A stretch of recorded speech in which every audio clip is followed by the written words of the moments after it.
안녕하세요, 여러분. 오늘은 하이라이트 영상에도 기록지의 숫자에도 남지 않은 이야기로 조심스럽게 문을 엽니다. 축구는 늘 골과 승패로 평가되지만 어떤 순간들은 점수판 바깥에서 팀의 방향과 문화를 결정합니다. 바로 그런 밤의 선택이 오늘의 주제입니다. 환호가 예정돼 있던 생일밤, 카메라와 플래시가 아닌 조용한 복도 쪽으로 발걸음을 옮긴 한 선수의 결정. 그 선택은 박수도 기사 제목도 요구하지 않았고 오히려 설명조차 남기지 않았습니다. 그러나 시간이 지나며 우리는 알게 됩니다. 성과를 넘어 기준을 남기는 행동이 무엇인지, 리더십이 언제 가장 또렷해지는지 말입니다. 오늘 이야기는 골보다 앞서는 가치, 승리보다 오래 남는 신뢰에 대한 기록입니다. 누군가의 불안을 낮추는 침묵, 한 조직의 온도를 바꾸는 태도, 그리고 지금 필요한 곳이 어디인지를 즉각적으로 판단하는 책임의 감각. 이 모든 것이 점수판에는 찍히지 않지만 팀의 기억에는 깊게 새겨집니다. 오늘은 그 보이지 않는 장면을 차분히 따라가며 왜 이런 선택이 한 선수의 이미지가 아니라 한 팀의 문화로 이어지는지 살펴보겠습니다. 그날은 팀 일정상 드문 휴식이었고 지인과 동료들이 준비한 소규모 생일 파티가 예정돼 있었습니다. 장소도 시간도 이미 정해졌고 분위기는 충분히 무르익어 있었습니다. 그러나 파티 시작 직전 손흥민은 단 한 통의 연락을 받았고 그는 이유를 길게 설명하지 않았습니다. 잠깐 다녀오겠다는 말만 남긴 채 자리를 떠났고 파티는 자연스럽게 해산됐습니다. 그 선택의 무게는 그 순간 아무도 알지 못했습니다. 선수에게 휴식과 축하는 체력 관리의 일부이자 멘탈 회복의 장치입니다. 그럼에도 손흥민은 개인의 시간을 접고 이동을 택했습니다. 이유는 단순했습니다. 팀 관계자 가족의 응급 상황, 그리고 지금 필요한 사람이 곁에 있어야 한다는 판단이었습니다. 이 기준은 성과 중심의 스포츠 논리와 다릅니다. 득점 기대값이 아니라 인간으로서의 책임이 우선된 순간이었습니다. 병원 복도는 조용했고 카메라는 없었습니다. 그는 오래 머물지 않았고 사진도 남기지 않았습니다. 필요한 절차를 도왔고 보호자 자리를 대신했고 말보다 행동으로 시간을 채웠습니다. 누군가의 불안을 낮추는 데 필요한 것은 긴 연설이 아니라 곁에 앉아있는 침묵이라는 사실을 그는 알고 있었습니다. 며칠이 지난 뒤 소식은 내부에서 조심스럽게 전해졌습니다. 누군가가 감사의 뜻을 표하며 사실을 공유했고 그제야 동료들은 퍼즐을 맞췄습니다. 파티가 취소된 이유, 그날 밤의 공백, 그리고 그가 아무 말도 하지 않았던 이유까지. 반응은 과장이 없었습니다. 박수도 소란도 없이 그다운 선택이었다는 짧은 평가가 오갔습니다. 이 이야기가 특별한 이유는 공개되지 않았기 때문입니다. 성과로 환산되지 않는 선택은 종종 기록에서 빠집니다. 그러나 팀 내부에서 이런 선택은 문화가 됩니다.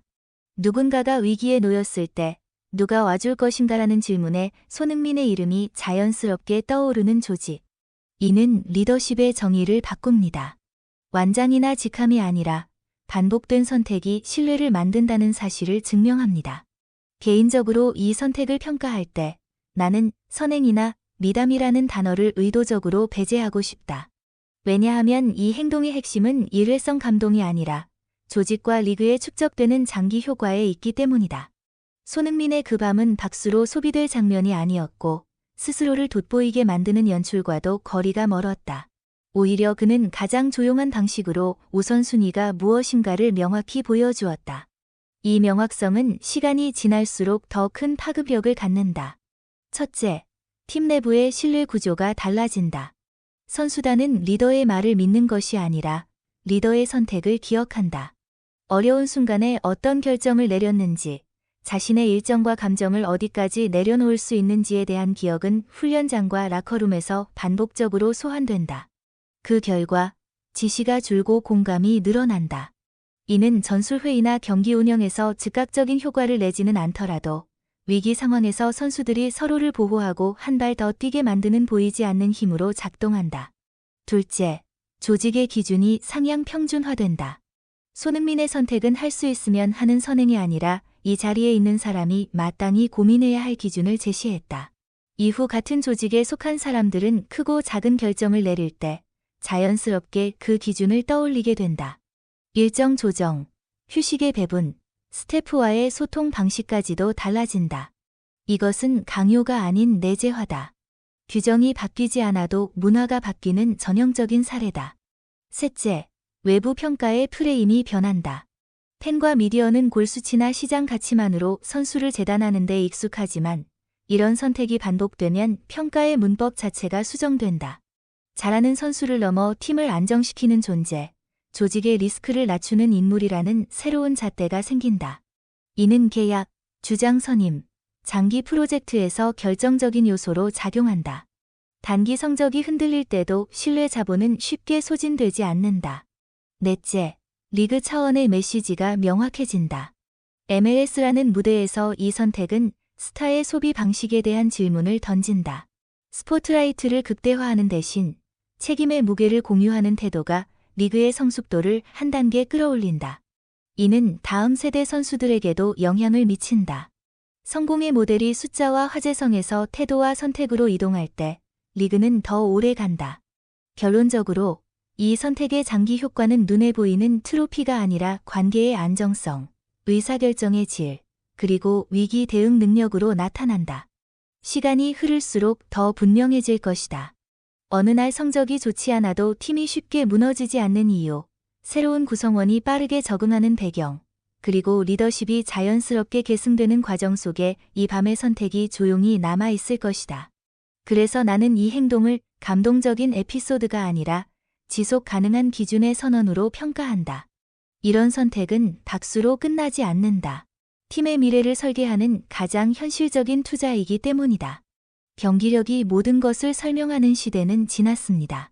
글로벌 무대에서 요구되는 리더는 결과를 만드는 동시에 관계를 지키는 사람입니다. 손흥민의 선택은 브랜드 가치나 이미지 관리와 무관하게 리더십의 핵심을 보여줍니다. 필요할 때 나타나고 설명을 요구하지 않는 태도.